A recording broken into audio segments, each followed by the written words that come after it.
কোনো যুদ্ধ শুরুর আগে সেই দেশের রাষ্ট্রপ্রধানদের অন্তত 1000 বার ভাবতে হয় কোনো কারণে যুদ্ধ দীর্ঘস্থায়ী হলে তার ব্যয়ভার বহন করার মতো সক্ষমতা তার আছে কিনা। গত 4 দিন ধরে ইসরায়েল ইরান সংঘাত যুদ্ধ পরিস্থিতিতে রূপ নেওয়ার পর এখন দুদেশকেই কষতে হচ্ছে হিসেব। এই যুদ্ধের অর্থনৈতিক প্রভাব কার উপর কতটা পড়বে, প্রতিদিন হামলা পাল্টা হামলা চালাতে গিয়ে দু দেশের কার কত খরচ হচ্ছে।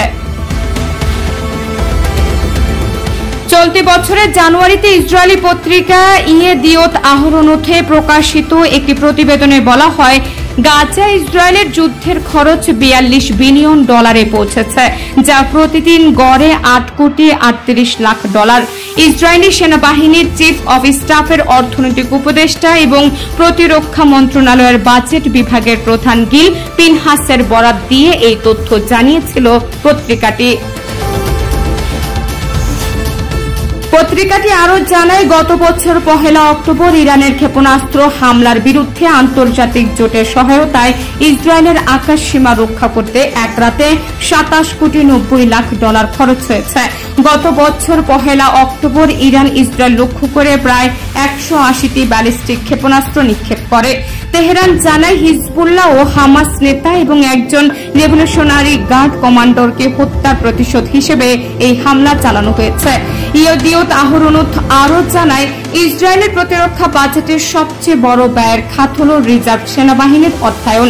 এটি $12.5 বিলিয়ন পৌঁছেছে।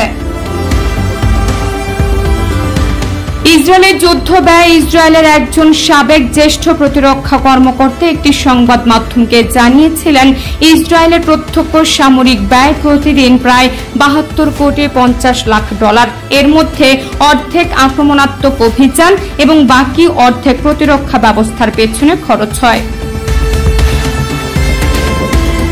2024 সালের অক্টোবরে ইরানের ক্ষেপণাস্ত্র হামলা থেকে এক রাতের প্রতিরক্ষা বাবদ ইসরায়েলের $27 কোটি 90 লাখ খরচ হয়েছিল।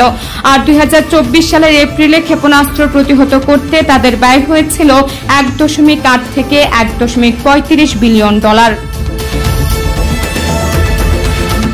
ইরানের যুদ্ধ ব্যয় ইরানের দৈনিক সামরিক ব্যয়ের অনুমান ইসরায়েলের তুলনায় ততটা সুনির্দিষ্ট নয়, তবে সক্রিয় সংঘর্ষের সময় তা প্রতিদিন 46 কোটি থেকে 65 কোটি পর্যন্ত হতে পারে বলে অনুমান করা হয়। এই পরিসংখ্যান সম্ভবত ক্ষেপণাস্ত্র উৎক্ষেপণ এবং অন্যান্য সাময়িক ব্যয় অন্তর্ভুক্ত।